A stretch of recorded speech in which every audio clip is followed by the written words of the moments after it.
किसी गांव में केतकी नाम की औरत अपने बेटों और बहुओं के साथ रहती थी।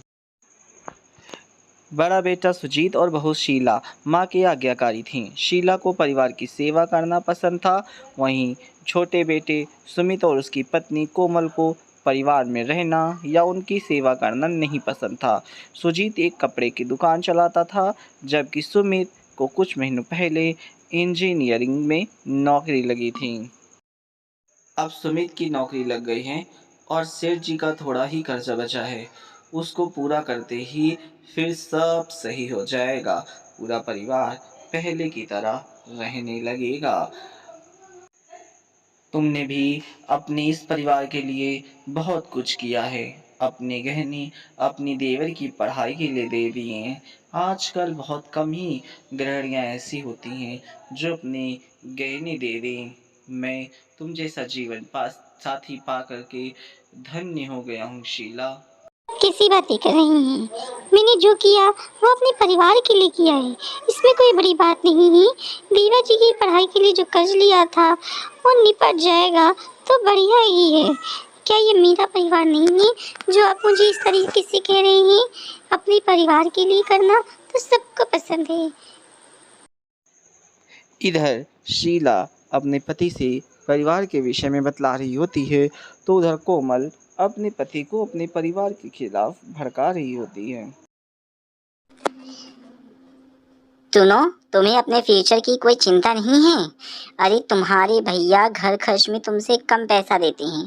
तुम्हारी जॉब अच्छी है तो क्या तुम्हें ज्यादा पैसे देने होंगे? मैं पूछती हूँ, ये कहाँ क्या न्याय है? तुम्हारा घर में सब फायदा उठा रहे हैं। सुनो, अगर हम अलग हो जाएं तो हमारी सारी सेविंग्स बची रहेंगी। देखो, तो मेरी इस बात पर थोड़ा ध्यान देना होगा, नहीं तो फिर समझ लो घर वाले हमारा और तुम्हारा इस तरीके से फायदा नहीं उठा सकते हैं। हाँ, तुम्हें कुछ न कुछ तो करना ही होगा। सुमित उसकी बातें सुनता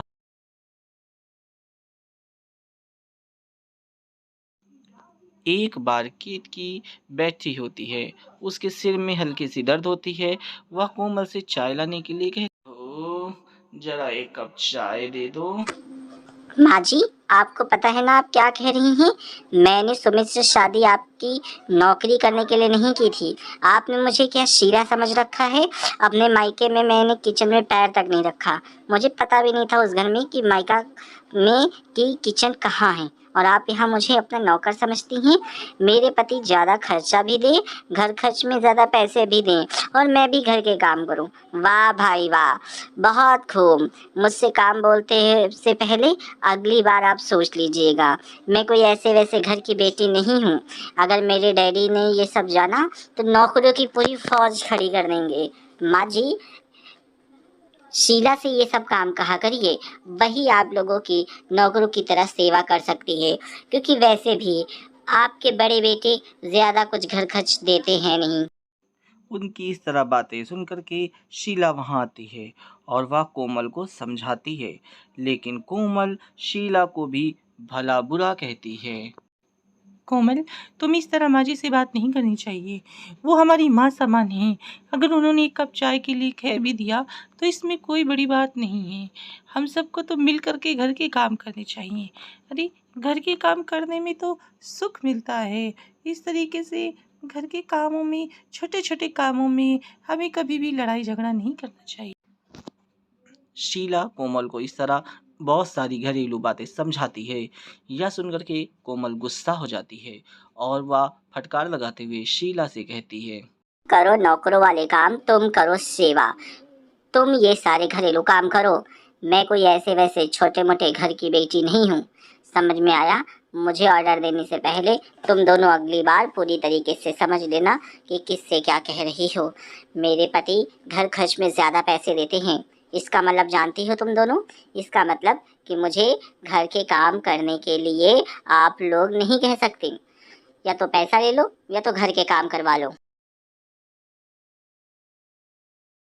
दोनों को इस तरह खरी खोटी सुनाने के बाद शाम को जब उनका पति वापस आता है तो कोमल अपने पति से उसी तरह बढ़ा बढ़ा चढ़ा कर आज तुम्हारी माँ और भाभी ने मुझे बहुत खरी खोटी सुनाई। अरे मैंने तो सिर्फ इतना कहा कि मुझे चाय बनानी नहीं आती है, दोनों मुझे बातें सुनाने लग गईं। अगर तुम यहाँ रहना है तो रहो, मैं डैडी के घर जा रही हूँ। आज तक मैंने अपने डैडी के घर में जब चाय नहीं बनाई तो यहाँ कैसे बना सकती हूँ मैं? बस मैंने इतना ही तो कहा कि मुझे बनानी नहीं आती है। दोनों लोगों ने ना मुझे चाय दिया और ना ही खाना खाने के लिए दिया। तुम्हारे सामने तो बहुत भली बनती है, लेकिन तुम्हारे पीठ पीछे मुझे बहुत परेशान करती है। जब तुम इतना खर्चा कर ही रहे हो तो एक घर क्यों नहीं खरीद लेते हो? कोमल की ये बातें सुनकर के सुमित को बहुत गुस्सा आता है। वह घर से अलग रहने का फैसला कर लेता है। मैंने नया घर ले लिया है, तुम्हें डैडी के घर जाने की कोई जरूरत नहीं। बहुत ही जल्द हम उस नए घर में शिफ्ट हो जाएंगे। इन लोगों का मुंह अब हमें और ज्यादा नहीं देखना होगा। सच में भैया भाभी और माँ जी ने तीनों ने मिलकर के तो बहुत परेशान कर रखा है। डार्लिंग, अब तुम चिंता मत करो, बस कुछ दिनों की और बात है। लास्ट पेमेंट देते ही घर हमारा हो जाएगा। उसके बाद महीने के महीने हम इंस्टॉलमेंट्स देते रहेंगे। इस तरह सुमित कोमल को समझाता है और घर से जल्दी ही अलग हो जाएगा, ऐसी बातें कहता हुआ वह वहाँ से चला जाता है। कुछ दिन बाद दोनों घर छोड़कर चले जाते हैं और एक नया घर ले लेते हैं। नए घर में कोमल और सुमित बहुत ज़्यादा खुश होते हैं। फिर सेठ जी अपना पैसा, कर्जा वाला पैसा वापस लेने के लिए आते हैं। केतकी उनसे कुछ समय मांगती है और समझाती है कि वह समय दे दे, उनका बड़ा बेटा पैसा लौटा देंगे। सेठ जी सुजीत के ऊपर घर की सारी जिम्मेदारी है, वह घर भी संभाल रहा है, दुकान भी और आपका कर्जा भी। हम जल्दी से जल्दी आपका कर्जा लौटा देंगे। इन विपरीत परिस्थितियों में हमारा छोटा बेटा हमें फंसा हुआ छोड़ करके चला गया है। उसी के लिए ये कर्जा लिया गया था और अब वो नहीं लौटा रहा है। अपनी पत्नी के साथ हमें इन बुरी परिस्थिति में छोड़ गया है। हमें कुछ और मौका दीजिए, कृपया करें। शीला सेठ जी के आने की बात सुनकर के अपने पति को शाम को सारी बातें बताती है। अब और नहीं सह सकता हूँ, मैं शहर जा रहा हूँ, वहीं अपनी साड़ियाँ और कपड़े बेचूंगा। जब धन इकट्ठा हो जाएगा तब मैं वापस आ जाऊंगा। तब तक तुम मेरे घर का ख्याल रखना, मेरे इस घर को बचा कर रखना, यहाँ की दुकान तुम संभालना। मैं शहर जा कर के कुछ करूँगा। ना कह करके सुजीत शहर की तरफ चल देता है। इधर कोमल अकेले होती है, वह खूब खर्च करती है, अपनी सहेलियों के साथ खरीदारी और पार्टी करके धीरे धीरे सुमित के कई सारे पैसे खर्च कर देती है। सुमित को घर की इंस्टॉलमेंट देने के भी लाले पड़ने लगते हैं, पर कोमल शॉपिंग से बाज नहीं आती। सुमित के ऑफिस वाले उसे ऑफिस का कॉल यूज़ करने के कारण नौकरी से निकाल देते हैं। हेलो सर, सॉरी सर, अब ऐसी गलती नहीं होगी sir. Please sir, don't fire me sir. मुझे नौकरी से मत निकालिए सर। मेरी बीवी को नहीं पता था कि ये कार्ड ऑफिस का है सर। मैं आइंदा से ऐसी कोई गलती नहीं करूंगा। मुझे पैसे घर की इंस्टॉलमेंट देनी है, फर्नीचर का पैसा, सारा कुछ मैंने इंस्टॉलमेंट में लिया है sir. Please please sir. Manager उनकी बातें नहीं सुनता है और सुमित उनको फ़ोन पर समझाता रहता है, लेकिन मैनेजर सुमित को नौकरी। इधर 2 साल बीत जाते हैं। सुजीत बहुत बड़ा व्यापारी बन करके वापिस आता है। वापिस आकर के वह सभी को बताता है कि शहर में किस तरह से उसका व्यापार चल पड़ा है और अब वह बहुत धनवान हो चुका है। उसने सेठ जी का भी सारा कर्जा चुका दिया है। इस तरह से शहर में मैंने अपना बिजनेस किया और बहुत अच्छा चला। उसके बाद कई सारी शादियों बारातों के ऑर्डर मुझको मिलते चले गए। मैंने तो सेठ का कर्जा भी चुका दिया था और नया घर भी लिया है। हमारे गांव के ही तरफ मंदिर के रास्ते में मैंने बहुत बढ़िया घर लिया है। अपनी माँ और पत्नी शीला के साथ अपने नए घर में वह गृह प्रवेश करता है और सुखपूर्वक वहाँ रहने लगता है। इधर ये सब सुखी पूर्वक रहने लगते हैं।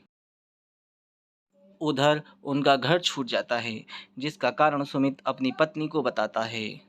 वजह से हुआ है। मेरे भाई भाभी ने मेरे लिए क्या कुछ नहीं किया। तुमने मुझे भड़काया, तुमने मुझे उनके खिलाफ भड़काया, मेरे सारे कार्ड्स यूज करके मुझे नौकरी से भी निकलवा दिया। तुम्हारे कारण ये सब हुआ है। अब रहो अकेली, मैं तुम्हें छोड़कर जा रहा हूँ। अब अकेली रहो, तुम्हें परिवार का मतलब भी नहीं पता है। तुम्हारे कारण ही ये सब हुआ है, इसीलिए इसकी सजा भी अब तुम्हें ही भुगतनी पड़ेगी। कोमल सुमित से माफ़ी मांगती है, लेकिन सुमित उसे भला बुरा कहता रहता है और उसे छोड़कर चला जाता है।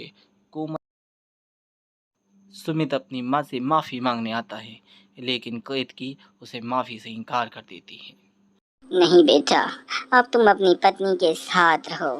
तुम लोगों ने विपत्तियों में हमें छोड़ दिया, ये भी नहीं समझा कि तेरे भाई भाभी ने तेरे लिए क्या किया है। वो इतनी मुसीबत में हैं तो सिर्फ तुम्हारे कारण हैं। तुमने अपनी पत्नी के कारण हमें छोड़ा है। अब जाओ, उसी के पास जाओ। जब हमारे अच्छे दिन आ गए हैं तब तुम फिर हमारे पास आ गए हो। एक माँ के लिए दोनों बेटे ही बराबर हैं, लेकिन जो बेटा विपत्ति में परिवार के लिए काम करे वही बेटा माँ को ज़्यादा प्यारा होता है। बड़े बेटे ने तो तुम्हारे लिए बहुत कुछ किया, लेकिन समय आने पर तुमने उसके लिए कुछ नहीं किया। सुमित बार बार माफ़ी मांगता है, लेकिन उसके माँ उसे माफ़ नहीं करती है। दोस्तों, हमें भी इस कहानी से यही शिक्षा मिलती है कि हमें कभी भी परिवार का साथ नहीं छोड़ना चाहिए। परिवार हमारे लिए सब कुछ होता है, वो हमारे लिए बहुत कुछ करता है। हमेशा अपने परिवार के द्वारा किए गए कामों को देखना चाहिए और महसूस करना चाहिए कि एक मनुष्य परिवार के बिना कुछ भी नहीं है। सुमित और उसकी पत्नी अपने करने पर पछताते हैं और तंगियों में अपना जीवन जीते हैं, जबकि सुजीत और शीला अपनी माँ के साथ रह करके बहुत अच्छा जीवन बिताते हैं।